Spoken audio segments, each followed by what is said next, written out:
Hello friends, this video is sponsored by Buy More Shopping app. கல்வி கண் திறந்தவர் காமராஜர். இவர் 1903ஆம் ஆண்டு ஜூலை மாதம் 15ஆம் தேதி விருதுநகரில் பிறந்தார். இவர் பெற்றோர் குமாரசாமி மற்றும் சிவகாமி அம்மையார் ஆவர்.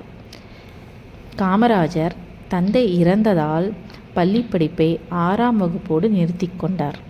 பின்பு நாளிதழ் படித்தும் நம் தேசத் தலைவர்களின் பேச்சுக்களை கேட்டு சுதந்திர போராட்டத்தில் ஆர்வம் காட்டினார்.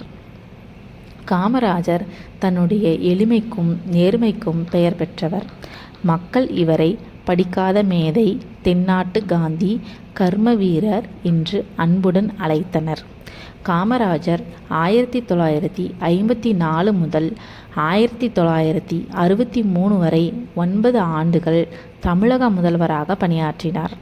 இலவச கல்வி, இலவச மதிய உணவு திட்டம் என பல திட்டங்களை தொடங்கி வைத்தார். இதனால் கல்வி கண் திறந்த காமராஜர் என்று அழைக்கப்படுகிறார். தொழில்துறை, அணைக்கட்டுகள், மின் திட்டங்கள் போன்ற பல திட்டங்களை தொடங்கி வைத்துள்ளார். தமிழகத்தை வளமாக மாற்றினார். அரசு ஊழியர்களுக்கு ஓய்வூதியம், வைப்பு நிதி, காப்புறுதி போன்ற முப்பெரும் திட்டங்களை கொண்டு வந்தார். காமராஜரின் ஆட்சி காலம் தமிழகத்தின் பொற்காலம் என்று அழைக்கப்படுகின்றது. காமராஜர் காந்தியடிகளின் வழியில் கடமையாற்றத் தொடங்கினார்.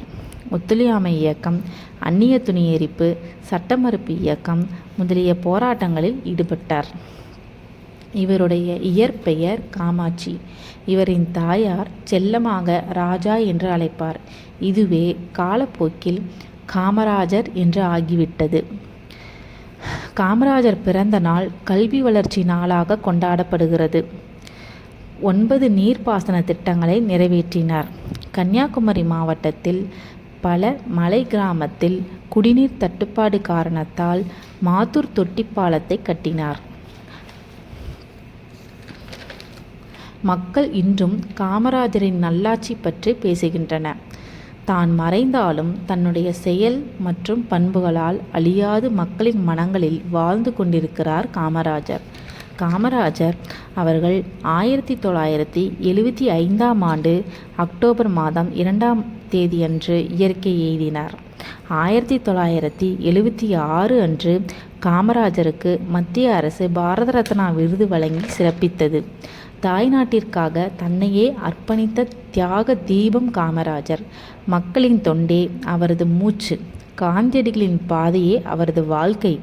காமராஜர் அவர்கள் படிக்காத மேதை இல்லை, ஏழை குழந்தைகளை படிக்க வைத்த மேதை. Thank you friends.